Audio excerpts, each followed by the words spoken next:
warahmatullahi wabarakatuh. Waalaikumsalam warahmatullahi wabarakatuh.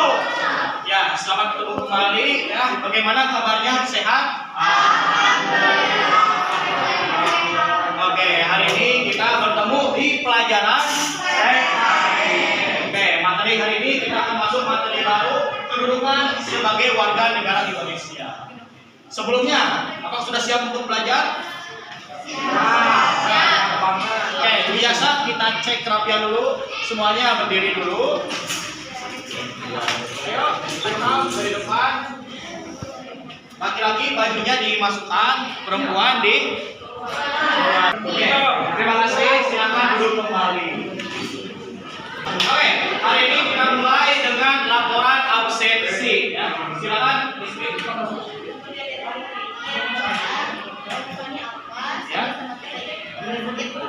Oke, kita akan menyampaikan dulu tujuan pembelajaran hari ini. Jadi hari ini kita akan diharapkan peserta didik mampu menganalisis asas-asas keluarga negara. Nah, nanti kalian akan belajar dua jenis asas. Ada asas naturalisasi, ada asas tentang kelahiran ya. Nanti juga di asas kelahiran dibagi dua. Ada ius soli ya, ada juga ius sanguinis. Tapi tenang aja, sebelum kita mulai ada pertanyaan pemantik. Bagaimana jika seseorang tidak memiliki keluarga negaraan? Bagaimana jika seseorang tidak memiliki keluarga negaraan? Coba, lebih misalnya apa? Seseorang tidak punya keluarga negaraan tapi tinggal di suatu daerah, dia tidak bisa mendapatkan apa aja? Pelayanan umum, Kesehatan, lalu bantuan sosial, betul? Oke, tepuk tangan untuk Lutfi ya. Oke. Betul, kalau seseorang tidak punya keluarga negaraan, dia tidak bisa mendapatkan pelayanan dari negara tersebut. Kedudukan warga negara Indonesia. Nah, asas keluarga negaraan terbagi menjadi dua ya. Ada asas kelahiran, ada asas naturalisasi. Kita fokus dulu di asas kelahiran ya. Jadi asas kelahiran terbagi menjadi dua. Nah, ada asas ius soli, ada asas sanguinis. Coba ulangi apa aja?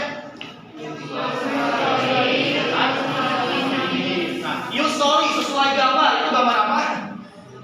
Globe atau peta. Jadi ayat asas ius soli adalah asas berdasarkan tempat kelahiran. Nah, yang kedua asas sanguinis, yaitu asas berdasarkan keturunan. Oke, kita tes kembali. Asas berdasarkan keturunan disebut sanguinis. Oke, nah di sini kita akan belajar kemungkinan orang memperoleh status kewarganegaraan ada 3 ya. Oke, boleh dibacakan Kenia apa aja? Apatride, Ya. bipatride, multipatride. Ya, ada 3 ya. Ada apartheid, ada bipartheid, dan multipartheid. Apartheid, orang yang tidak memiliki kewarganegaraan. Bipartheid, orang yang memiliki 2 kewarganegaraan. Ada nggak orang yang punya 2 paspor? Bisa nggak? Bisa. Yang ketiga, lebih dari 2 kewarganegaraan. Jadi multi, lebih banyak ya kewarganegaraan. Nah, kita akan menjelaskan tentang apartheid, orang yang kehilangan kewarganegaraannya atau tidak diakui oleh warga negaranya. Nah, di sini ada contoh kasus Andi ya. Bukan di sini ada yang namanya Andi tidak? Ya, jadi tidak menyinggung siapapun. Jadi contoh, Andi lahir di Jepang. Andi ini kedua orang tuanya adalah orang Amerika. Nah, kita lihat sistem negaranya ya. Negara Amerika itu menganut sistem ius soli atau tempat lahir. Sementara Jepang menganut sistem ius sanguinis atau keturunan. Bayangin, orang Amerika lahir di Jepang. Kenapa Jepang tidak bisa mengakui Andi? Karena Andi tidak memiliki keturunan Jepang. Sementara di Amerika Andi tidak bisa diakui karena Andi tidak lahir di Amerika. Amerika Brazil menganut sistem tempat kelahiran. Ya. Sekarang yang kedua, orang yang punya 2 kewarganegaraan. Ya. Nah, kita contoh kasus di sini ada Nina, ada yang namanya Nina di sini. Oke, Nina lahir di Amerika, tapi ini kebalikannya, orang tuanya berasal dari Jepang. Ingat, Jepang menganut sistem keturunan ya. Amerika menganut sistem tempat kelahiran. Nah, Nina yang keturunan Jepang lahir di Amerika. Diakui nggak sama orang Jepang? Diakui karena Jepang menganut sistem keturunan. Coba perempuan. Siapa perempuan yang bisa jawab? Kalian berasal dari ayah dan ibu orang Indonesia atau keturunan Indonesia, disebut asas Ius Sangu. Tapi kalau ada pertanyaan, bagaimana kalau yang tidak ada keturunan, tidak ada Indonesia, masih bisa jadi orang Indonesia nggak? Bisa lewat materi naturalisasi.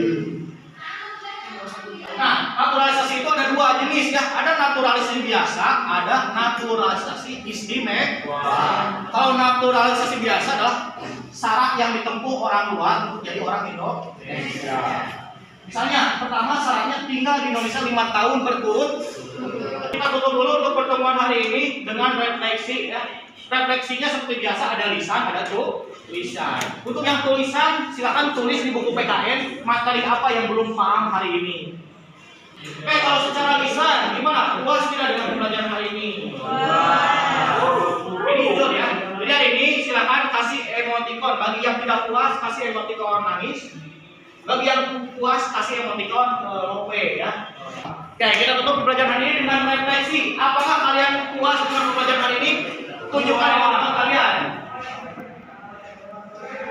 Oke, hampir 90% puas dengan hari ini. Dan tetap kalau ada masukan silahkan tulis di buku ya. Terima kasih yang sudah hadir hari ini. Kita tutup dengan pembelajaran.